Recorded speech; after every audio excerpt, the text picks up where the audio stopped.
வணக்கம் and welcome to 1008 soil project. Kulim Mera estate Shri Mahamariamman ஆலயத்துக்காக 1008 கோவிலேருந்து ஒரு பிடி மண்ணு திரட்டிக்கிட்டு இருக்கேன். இன்னைக்கு ஜோஹோரில் 2வது நாள் எக்ஸ்பிளனேஷன் தொடங்கியிருக்கேன்.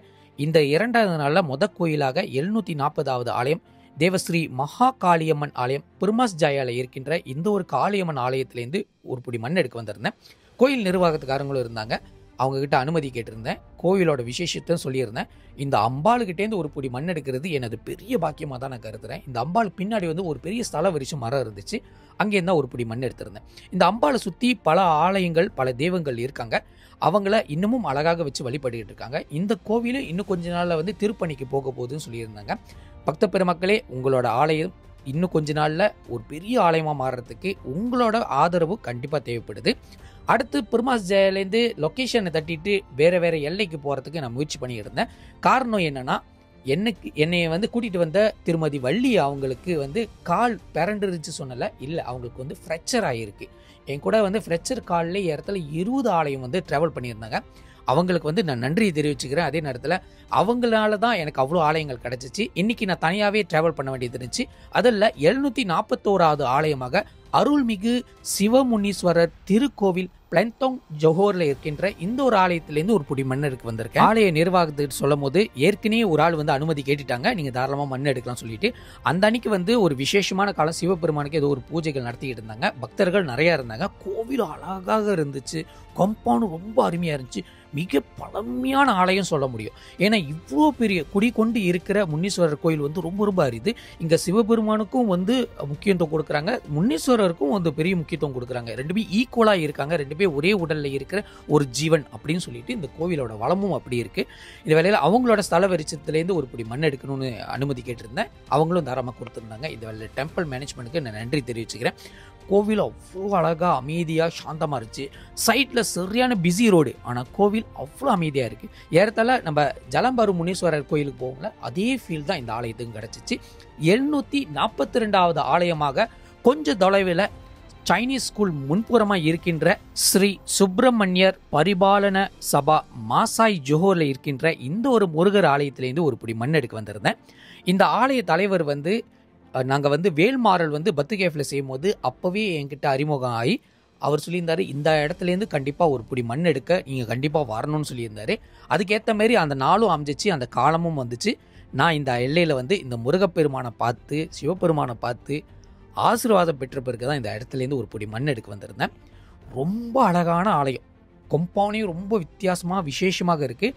அவரோட ராஜகோபுரம் பாருங்கள், வேறு திசையில் பார்க்கும். நம்ம பின்னாடி காம்பவுண்ட்ஸ்லேருந்து அதிகமாக உள்ளுக்கு வராங்க. இது பார்க்கும் போது ரொம்ப அழகாக இருந்துச்சு. அவங்களோட மண்டபமும் சரி, கோவில் அமைப்பும் சரி, அதே நேரத்தில் அந்த சுற்றி இருக்கிற காம்பவுண்ட்ஸும் சரி, அழகாகவும் இருக்குது, அமைதியாகவும் இருக்குது, சாந்தமாகவும் இருக்குது. சிவனும் முருகரும் வேறில்ல அப்படின்னு சொல்லிட்டு எல்லா ஆலயத்திலையும் சிவபெருமானோட சிவ வழிபாடு இருக்குது. இதனால பக்த பெருமக்கள் முருகரையும் வணங்கலாம், சிவபெருமானும் வணங்கலாம் சொல்கிற அந்த ஒரு ஐதீகத்தை கொண்டு வந்துட்டாங்க. இங்கே அவ்வளோ அழகான ஆலயத்துக்கு சேர்த்த மாரி முருகப்பெருமானை பாருங்களேன், ரொம்ப சின்ன வடிவத்தில் ஆதி காலத்தில் இருக்க இந்த முருகரை இன்னமும் வச்சு வழிபட்டுக்கிட்டு இருக்காங்க. அந்த கொம்பானும் ரொம்ப அழகாக இருந்துச்சு. முருகரோட ஸ்தல விரிச்ச மரம் ஒன்று இருந்துச்சு. வில்வ மரத்து அடியிலேருந்து எனக்கு ஒரு பிடி மண்ணை கொடுத்துருந்தாங்க. இந்த வேலையில் டெம்பிள் மேனேஜ்மெண்ட்டுக்கு நான் நன்றி தெரிவிச்சுக்கிறேன். அடுத்து இங்கேருந்து இன்னொரு எல்லைக்கு கூகுளில் தேடிட்டு போயிருந்தேன். 743வது ஆலயமாக தேவி ஸ்ரீ மீனாட்சி அம்மன் ஆலயம் தாமான் ஸ்ரீ அவுஸ்தின் ஜோஹோர் பாரூரில் இருக்கின்ற இந்த மீனாட்சி அம்மனை பார்க்கறதுக்கு ஒரு வாய்ப்பு கிடச்சி. ஆனால் அம்பாள் திருக்காப்பு போட்டுட்டாங்க. இரவு பாருங்க அப்படின்னு சொல்லி எனக்கு வழி அமைச்சிருந்தாங்க. ஆனால் இருந்தபோதும் மண் எடுக்க வந்த வேலைகளை நீங்கள் தாராளமாக தொடங்கலாம் சொல்லியிருந்தாங்க. இந்த வேலையில் ரேகா அவங்களுக்கும் நான் நன்றி தெரிவிச்சுறேன். அவங்க மூலியமாக தான் அடுத்தடுத்த ஆலயத்துக்கு எனக்கு வழி காட்டிகிட்டே வந்திருந்தாங்க. அவங்க இல்லைன்னா கண்டிப்பாக நிறைய இடத்துக்கு எனக்கு போகிறதுக்கு வாய்ப்பே கிடச்சிருக்காது. அதுவும் இந்தமாரி ஒரு தாமானுக்குள்ளே, ஒரு எஸ்டேட்குள்ளே, ஒரு கம்பத்துக்குள்ளே இருக்கிற கோயிலெலாம் அவங்களுக்கு தெரிஞ்ச ஆலயத்துக்குலாம் என்னை கூட்டிகிட்டு போயிருந்தாங்க. இந்த வேலையில் அவங்களுக்கு நன்றி தெரிவிச்சுக்கிறேன். அடுத்து 744வது ஆலயமாக அருள்மிகு தேவ சுப்பிரமணிய ஆலயம் பண்டார் தத்தோ ஆன் துப்ராவ் ஜோஹோரில் இருக்கின்ற இந்த ஒரு ஆலயத்திலேருந்து ஒரு பிடி மண் எடுக்க வந்திருந்தேன். நான் வரும்போது இந்த ஆலயத்துக்கும் திருக்காப்பு போட்டிருந்தாங்க. நான் ஆதியில் சொன்ன மாதிரி தான், திருக்காப்பு போட்டிருந்தா கூட எல்லை தாண்டி வரும்போது ஒரு பிடி மண் எடுக்கிறது தான் நம்மளோட வேலையே. சமீபத்தில் தான் இந்த ஆலயத்துக்கு ஒரு மகா கும்பாபிஷேகம் நடந்திருக்கு. அழகாக பெயிண்டிங் பண்ணி, கொம்பானை ரொம்ப அழகாக சுத்தம் பண்ணி வச்சு, நிறைய தெய்வ வழிபாடுகள், அதே நேரத்தில் இங்கே இருக்கிற உச்சவரும் சரி மூலவரும் சரி பார்க்கவே ரொம்ப விசேஷமாக இருக்குன்னு சொல்லிட்டு வந்தவங்க என்கிட்ட வந்து தெரிவிச்சிருந்தாங்க. இந்த காம்பவுண்ட் இப்போ பாருங்கள் கண்ணுக்கு எதிராக அவ்வளோ அழகாக அவ்வளோ சாந்தமாக அவ்வளோ அமைதியாக இருக்குது. ஜோஹர் மக்களே வேறு மாதிரியான ஒரு டைப் தான் நினைக்கிறேன். கோவிலை பராமரிக்கிறதுலையும் அதே நேரத்தில் கோவிலுக்கு உண்டான பக்தர்களுக்கு வந்து அவங்களுக்கு ஏற்ற மாதிரி அந்த கோயிலை அமைக்கிறதுலையும் இவங்களோட ஆலயங்களை பார்க்கும்போதே எனக்கு தெரிய வந்துச்சு. இப்போ விஷுவலில் நம்ம பார்த்துக்கிட்டு இருக்கிறது காவல் தெய்வம் வழிபாடு. இது பொதுவாக முருகர் கோயிலில் பார்த்தோமா அனுமார் மட்டும் தான் பெருசாக வச்சுருப்பாங்க. ஆனால் இங்கே ஐயனாரும் சரி அதே நேரத்தில் காளியம்மனும் பெரிய ரூபத்தில் வச்சுருக்காங்க.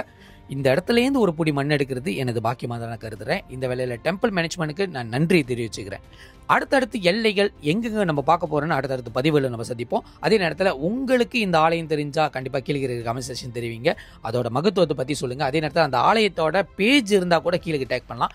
ஃபாலோ பண்ண மறக்காதீங்க. காரணம் நீங்கள் ஃபாலோ பண்ணால் தான் டெய்லி இந்த கோவிலோட அப்டேட்ஸ் வந்து உங்களுக்கு சேரும். இன்னும் கொஞ்ச நாளில் 1008 கோவிலோட மண்ணு நான் வந்து திரட்டி எடுக்க போகிறேன். ஸோ அதுக்கு உண்டான வேலைகள் நீங்கள் பாருங்கள். 808வது ஆலயம் கோவில் இங்கே ஜோஹோரில் தான் எடுக்க போகிறேன். அந்த வீடியோஸை எதிர்பார்த்து காத்துருங்க. இது உங்களுக்கான நிகழ்ச்சி. See you soon. Bye.